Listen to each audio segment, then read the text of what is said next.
Hi guys, it's Blackie from Shaman's Forge Bushcraft. I was watching Dave Canterbury's video the other day on modification of a Ontario machete, and it got me to thinking. I've had this short machete for quite a while, and I wanted to give you an idea of what I've done to it, and I made some modifications based on what Dave said. Now, this is a cold steel Kukri machete. It's a short little machete. A lot of people confuse this with a khukri. Now it's khukri shaped, but it is not a khukri.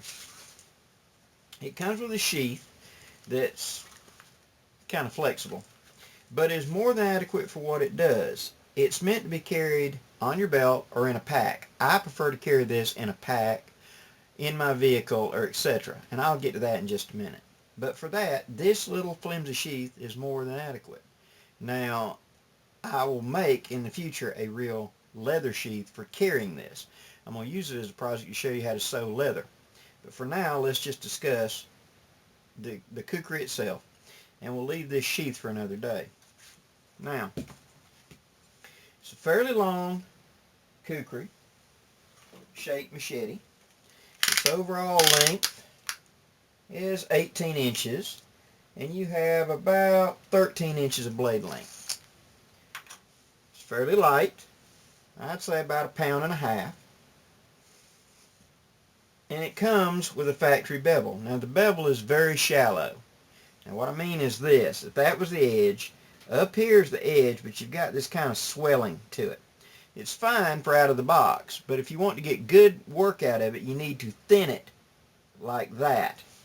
What you want to do is you want to take your file and you want to file so that you file all the way from this back edge all the way out to the front so it stays a nice, smooth, even bevel. And eliminate that bulge that's in this area. That will flatten the edge out and make it a much more usable cutting tool. Now, this is a machete. You want it sharp. When I mean sharp, I mean sharp. It should be able to slice paper with ease, no problem. That kind of sharp all the way, because a machete gets its power from its edge and its springy nature. It doesn't have the weight that an axe or a heavier tool can be used for chopping. It needs the edge and speed to overcome its lack of weight. Now, as far as small, short machetes go, I prefer the kukri, because all the geometry and abilities of the kukri come into your favor. This bulbous end, weight forward. Also notice that whenever I would be chopping, when the edge hits, my hand is almost straight. Now let me show you that sideways. When I would bring it down to chop an item, whenever I hit and the edge hits, my wrist is almost straight. So that eliminates a lot of shock and a lot of wrist fatigue and damage to the wrist. With a straight edge, when I whip it down and hit it, my hand is almost like that whenever it impacts, bent wrist. And it fatigues your hand, gives you that achy wrist, and etc.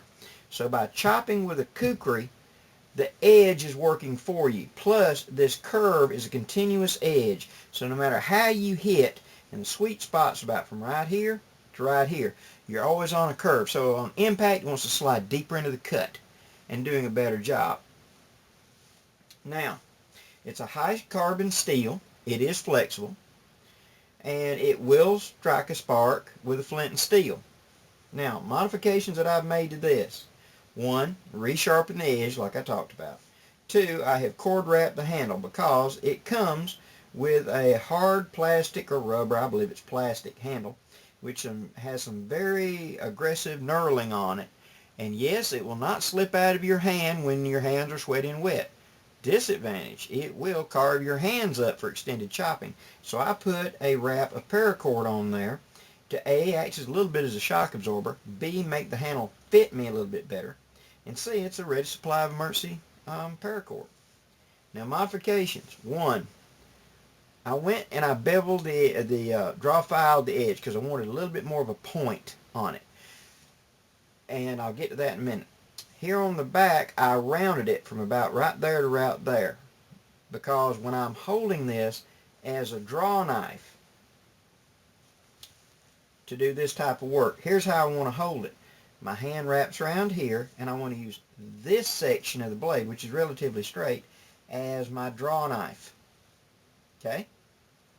Now you will also see where Dave, in his video, modified the back end of his machete through this section into a flat Scandi gripe. That's not necessary for me. This edge right here is very sharp, and I can use it as a knife if I need to without having to over bevel it like that. If I get it sharp, it'll do its job. This section right here, though, I flat beveled, and what that's for is when I take a piece of wood and I put it up there and I can bear down and draw knife very fine little shavings and do very fine little work, especially if I'm doing certain crafts and things like that, where not only do I need to do coarse work like this, I can turn it over and take it and do it like this and do very fine work with it. So that's the modifications I made with that. Also, by making this tip more flat, when I'm going to use it with my fire steel, here's the best way I found to do it. Put your stick down, take your bird nest and put like this, turning the edge away from your hand, holding it like this, then stick your fire steel in here. Strike. It will blow your sparks into your bird nest, and you're not sitting here trying to hold an awkward weapon in the air, possibly cutting yourself as you're trying to jerk and snatch. Put it down on a solid rest point like that. You'll make a good shower of sparks. Quick and easy. Now, as I said, this isn't a kukri, a real kukri. This is a real kukri. Notice the thickness. Think of this as a hand axe. Think of this as a machete. Now, the advantage of this, one, is price. You can pick these up for well under $20 at gun shows and everything like that. Two, they are tough as nails. Now, if you don't believe me, do a search on YouTube for test to destruction kukri or cold steel, and you find this guy's site. You'll know you have the right guy because he'll be wearing like a hockey mask, and he tests knives and stuff to absolute destruction. I was shocked at how much abuse this cheap blade took. It's 1095 carbon, and it took a hell of a lot of abuse. So I was sold on it just for it being that tough. Next, as far as what the use for this is. One, it rides in a pack. Whenever I'm carrying a saw and a belt knife or a neck knife or something, and I need just a little bit of chopping ability or something like that, that's where this comes in. I can use it to baton through wood for splitting kindling. I also like to take it and stick the point, that's one of the reasons I like to sharpen that point, into, when I can sit here and take soft stuff like I'm cleaning wild onions or something like that, and use that edge like this to cut and clean with. Or, you know, do like that and put small kindling up on there and baton it down onto it for fine splits, things like that. This also rides in my truck. One, it's cheap. If my truck is broken into, I don't want my $200 kukri stolen. This I can refit real quickly. Two, if someone is carjacking me, as a wise man once said, there are no, how was it he said it exactly? There are no minor wounds. That's the way to put it. If I score any hits in self-defense with a kukri, something fell off or something got hurt really bad, all I have to do is hit once. It's just a great tool. It weighs nothing, about a pound, maybe pound and a quarter. It does a really good job of chopping. I can dig with it, split with it, start fires with it. And it doesn't tire you out to hack small light stuff. Now, no, I would not want to build a canoe with it. But for the bulk of camp clearing, making traps, carrying it fishing to clear out a little hole for me to get up to the bank, or things like that, it's exceptional. And you can't beat the price. In my opinion, it's a great piece of kit. I hope this gives you some ideas, and maybe you'll pick up one of these and try some modifications yourself. I'm Blackie from Shaman's Forge Bushcraft, wishing you safe journeys. Have a great day.